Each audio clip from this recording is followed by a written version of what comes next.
ku rattaba mana subscribe sannan ku danna ƙararrawa. Haka zalika ku baɗa mana like, ku suburbuɗo mana sharhi sannan ku yaɗa wannan ɗauka. Ta yi kenan.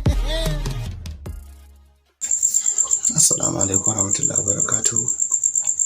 Ya yi wani musulmi na yau ma mun dawo da bada shawara da gudunmawa a da yau da kullum din abin da muka saba magana kai shine wannan sabon fa'ida ce wanda take ƙara girma alƙalami a rubutu ta kan ƙara da namiji girma da kauri da kuma sai kuma abubuwa ne masu sauƙin gaske saboda akwai wanda da aka samu gaban sai ya gangance wanda sanadiyar sanyi ne, wanda wasu sanadiyar basir ne, wasu sanadiyar hadarin mota ne, wasu sanadiyar buguwa ne, wasu sanadiyar faduwa ce.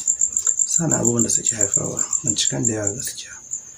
To insha Allah in dai ka san da wannan matsala din ta karancin gaba ta yin girma, to in Allah da gafarin da ka amfani da su kuma za ka sha mamaki fiye da inda kake hatani ko inda kake hasashe.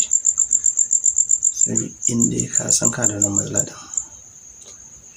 to ka jarraba wannan matukan ƙara maka lafiya da kuzari a jikinka, balle kuma uban gayya za ta ƙara girma sosai, kuma da ka san ta girma kuma za ka fahimci abin da muke faɗa inda kana da dogon nazari da fahimta.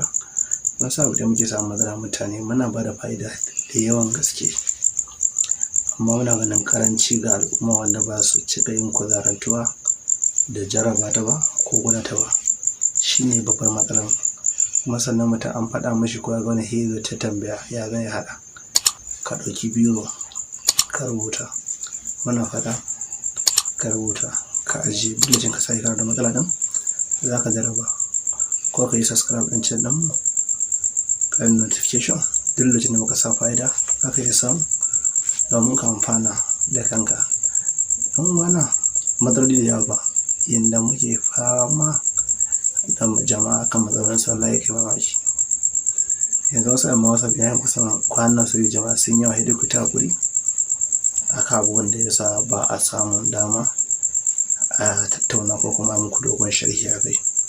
To kan na cira ku da surutu ga abin za ku nema. Na farko ku samu blender ko kuma ci Hausa ku samu turmi, na biyu ku nemi zuma, na uku ku samu ruwan zanzam.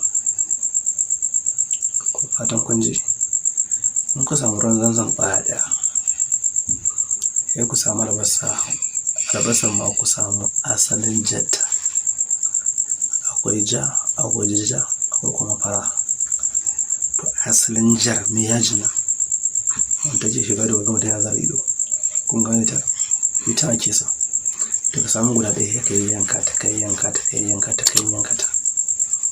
In ka yanka ta ƙanana sai ka samu nan guda ɗaya sai ka yanke shi sai ka zuba cikin blender ɗin, sai ka samu albasa nan babba ƙwaya ɗaya wanda ka yanka ta yanku sai ka jefa ta a cikin blender ɗin, amma ka tabbatar ka yi seasoning ɗin ta ka yanka ta ƙana sai ka juya ciki sai ka buhe ka marɗa blender ka sa ta markaɗo ta yi diluting ko ka sa ta turmi ka kirɓa ta kirɓu kenan sai ka juya ta kofi sai ka samu zuma misalin cokali 11 ko 12 ko 10 sai ka zuba ciki. In ka zuba ciki sai ka gauraya da zarar ka ci abinci da safe sai ka sha cokali 3 ko cokali 2. haka dare kafin a ja kwanta bacci sai ka dauki shi ma ka sha cokali 2 ko cokali 3. in dai ƙara girma ne ka zama tsawon lokaci kana yi za ta dawo garau. sai dai inda ta ciwo bayan matsala wanda ta ciwo ne daga baya kuma to sai ka bayani sai ka sami masana sai a baka shawara ko kuma faɗa maka yadda za ka yi a samu mafita. Da fatan yan wasan ji mu sun fahimci abin da muke bayani akan magana ta abin da muke so mu tashi da mutane da ba su shawara. Badun da ke buƙatar kamu zai tattauna wasu nan ba ko kuma ya kira mu kai tsaye. Mun samu lokaci bai mun text message insha Allah za mu sarfa mu ce kira a dai lokacin saboda uzurruka. Ga masu group din masu yin sacin din Yaslam TV a cikin Telegram, ga masu group din kuma za su iya shiga. Muna da ta WhatsApp, muna da group. Haka zalika ga masu internet ta comment section, kuma ga yan uwa muna ba da shawara a yin share gaba da social media domin yan uwa dukkanin mu karu mu amfana. Haka ilimin da Allah san da mu ta lura lafiya uwar jiki. Ku yi hakuri, aikin namu ne da kullum muna sanar da yan uwa fa'idodi masu amfani wanda mu amfana. Abin sadaka da mu cika wani raba kai wa annabi rahama salati. Allahumma salli ala sayyidina Muhammadu wa ala ali Muhammadu wa sallim.